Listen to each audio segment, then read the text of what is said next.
क्या आपने कभी सोचा है कि आजकल हमें समय की इतनी कमी क्यों महसूस होती है?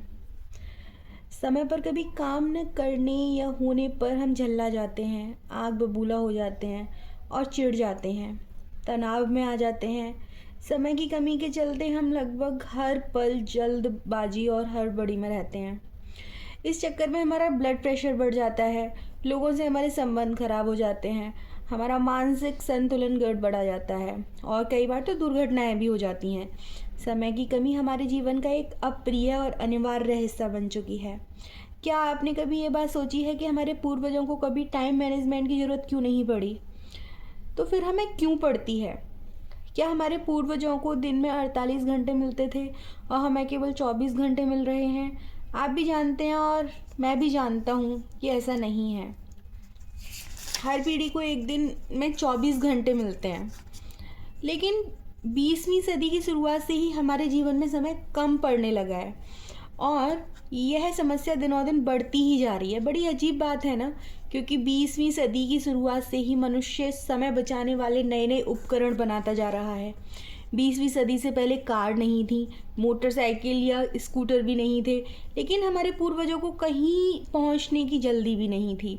पहले मिक्सर, फूड प्रोसेसर या माइक्रोवेव नहीं थे, लेकिन गृहिणियाँ सिल पर मसाला पीसने या चूल्हे पर खाना पकाने में किसी तरह की हड़बड़ी नहीं दिखाती थीं। पहले बिजली नहीं थी, लेकिन किसी को रात रात भर जागकर काम करने की ज़रूरत भी नहीं थी। वास्तव में तब जीवन ज़्यादा सरल था, क्योंकि उस समय इंसान की ज़िंदगी घड़ी के हिसाब से नहीं चलती थी। औद्योगिक युग के बाद फैक्ट्री, ऑफिस और नौकरी का जो दौर शुरू हुआ, उसने मनुष्य को घड़ी का गुलाम बना के रख दिया। पहले जीवन सरल था और अब जटिल हो चुका है। यही हमारी समस्या का मूल कारण है। पहले जीवन की रफ्तार धीमी थी, लेकिन अब तेज़ हो चुकी है।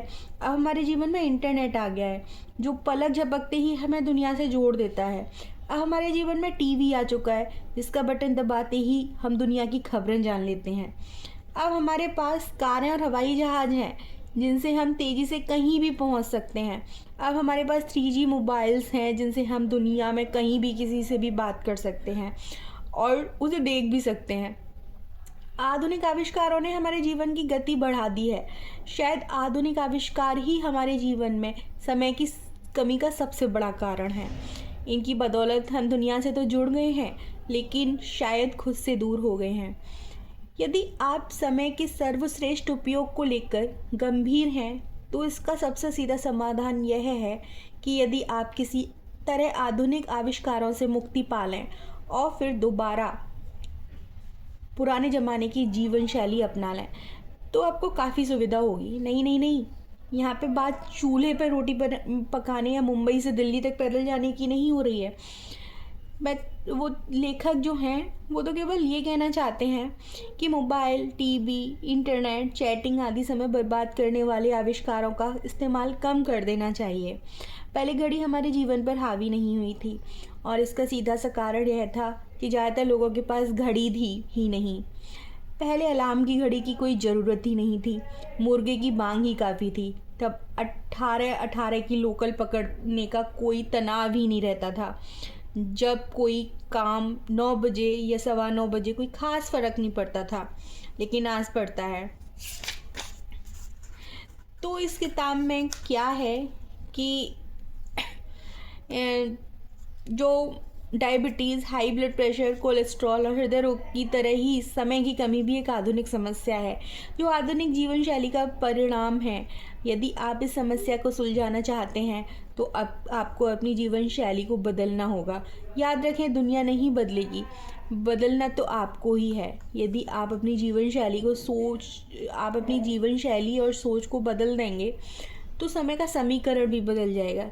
जैसा अल्बर्ट आइंस्टीन ने कहा था, हम जिन महत्वपूर्ण समस्याओं का सामना करते हैं, उन्हें सोच के उसी स्तर पर नहीं सुलझाया जा सकता। ये मेरे को बहुत अच्छी बात लगी है कि ये बात बिल्कुल फैक्ट है कि जिन समस्याओं का हम सामना करते हैं, तब हमारी सोच उस लेवल की नहीं होती है जितनी बड़ी समस्या होती है। अगर हम अपनी सोच को उतना ही रखेंगे कि पहले जो थी समस्या आने से पहले, तो हम उस समस्या से लड़ ही नहीं पाएंगे। तो जब हमारे पास समस्या आएगी, तो हमें अपनी सोच को ब्रॉड करना होगा और उसको बढ़ाना होगा। तो ये बात मेरे को बहुत ही अच्छी लगी है। आई थिंक आप सभी को भी अच्छी लगेगी। अब गेंद आपके पाले में है। अपनी सोच बदलें, जीवन शैली बदलें और समय का उचित प्रबंधन करके अपना जीवन बदल लें। इस संदर्भ में आधुनिक प्रबंधन के पितामह पीटर एफ ड्रकर की बात याद रखें, जब तक हम समय का प्रबंधन नहीं कर सकते तब तक हम किसी भी चीज़ का प्रबंधन नहीं कर सकते।